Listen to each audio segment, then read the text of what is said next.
Hey everybody. So I've been doing these mod videos for the past couple weeks now, and hopefully if you've been watching them, you've been enjoying them, but for now, this is actually going to be the last one, for a bit. Yep, I've finally entered that bigger project's last stages, so expect next week's video to be something more in line with my usual presentation.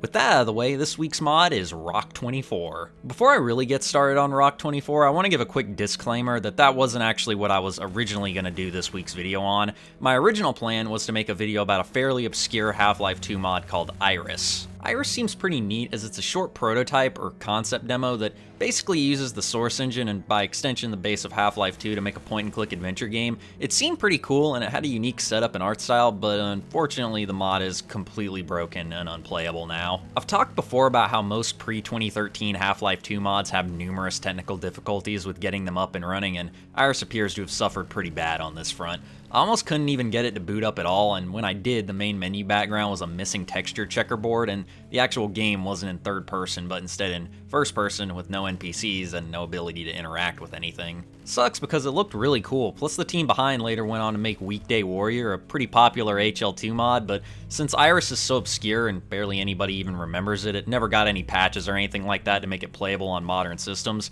meaning that it's essentially lost media now. So, with that off the table as a video, I moved on to the next mod on my list, a classic of the early days called Rock 24. Rock 24 came out in 2006, so we're still in the early days of HL2's mod scene, but it's been out for 2 years now, and people are starting to get more of a hang of its toolkit and are starting to more fully realize the capabilities of the engine. Rock 24 was made by two guys in about 9 months and was an attempt to create something with the quality of level design found in the base game while also providing a more cinematic experience. At the time, this had some of the highest production value out of any mod that had been released, with cutscenes, voice acting, and original music, all things were uncommon at the time. As a result of this, Rock 24 was pretty much an instant hit, and is today remembered fondly as an early groundbreaker with an HL2 modding. I first heard about this game all the way back in 2008, shortly after I had gotten the orange box as a gift from my parents, and I became familiar with the Half-Life series. Obviously, I loved Half-Life 2, and of course I wanted more, but I only had a 360 at the time, no gaming PC, so the only way I could experience any of the myriad custom fan content was to watch playthroughs on YouTube. As I'm sure you can already see where I'm going with this, Rock 24 was one of them. I never watched a complete playthrough of it, but I remember watching the first video in a series on it back when you could only upload 10-minute videos unless you were a partner, and being blown away after hearing an original voice actor. Nowadays it's not a big deal, and the voice acting in the mod isn't exactly going to the TGAs, but you have to take into account that most mods at the time were essentially just fan-made level packs with almost no storytelling whatsoever. The fact that someone out there went the extra mile to take advantage of the Source Engine's character animations was really neat. So all that's to say, I was pretty ready to take on this mod. Just one big issue: it came out in 2006, and remember what I said earlier about HL2 mods pre-2013?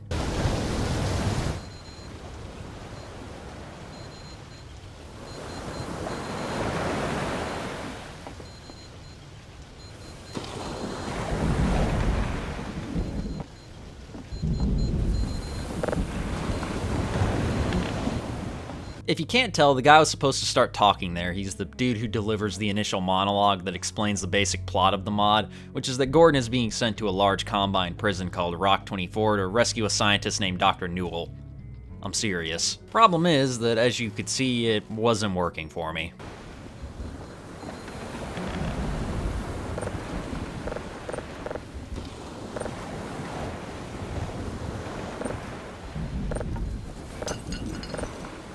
I hate installing old mods, I swear. I was able to get it to work though and play through the mod with minimal hassle, though it's just that tech issues frustrate me. Speaking of which, if you do play this mod, which I recommend by the way, then the weird glitches don't stop there. The beginning section has a lot of disappearing props that make the first room a bitch to navigate, and the mod is actually pretty easy to sequence break. About halfway through, there's this puzzle you have to do to break out Dr. Newell, but I couldn't hear him explain it because of the audio mixing, so I ended up skipping like 2 whole sections just by stacking some boxes and jumping up the second floor of the room, which fucked everything all up and broke the scripting so I couldn't progress and had to redo like a half-hour section of the mod. This isn't something that I really blame of the mod authors. What the fuck is that sentence, and why didn't spell check correct it? Fuck it, that's staying in the video, I don't care. What I meant to say is that I don't blame the mod authors for some of these glitches, since I'm pretty sure a fair amount of them are due to the Steam Pipe update. Moving away from the technical side of things, I thought the mod was really good overall. The level design is great, not quite on the level of Valve, but still showcases a lot of talent on the part of the people who put them together. For a fan project with no budget, a lot of the set pieces and scripted sequences are really impressive too.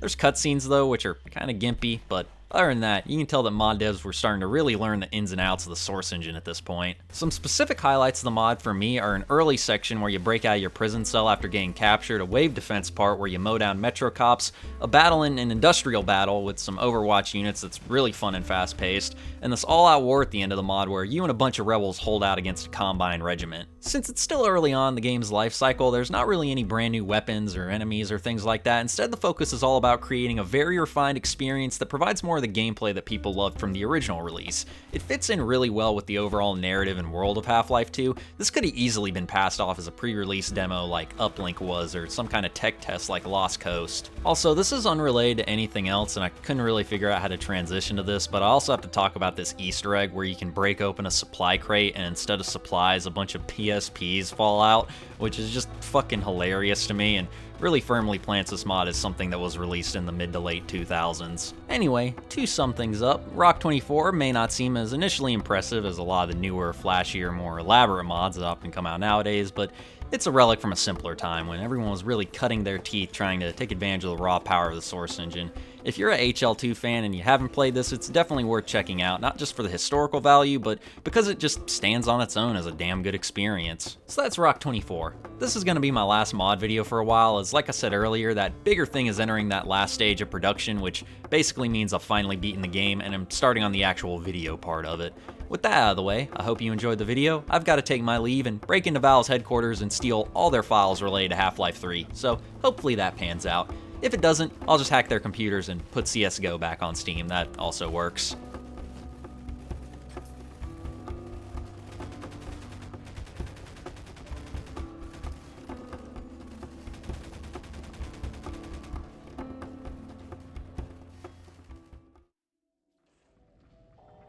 Hey everybody, if you made it this far into the video, I just want to say thanks. It means a whole lot. Don't forget to like, comment, subscribe, all your standard YouTube outro stuff that you always hear. And other than that, I'll see y'all in the next video. Goodbye.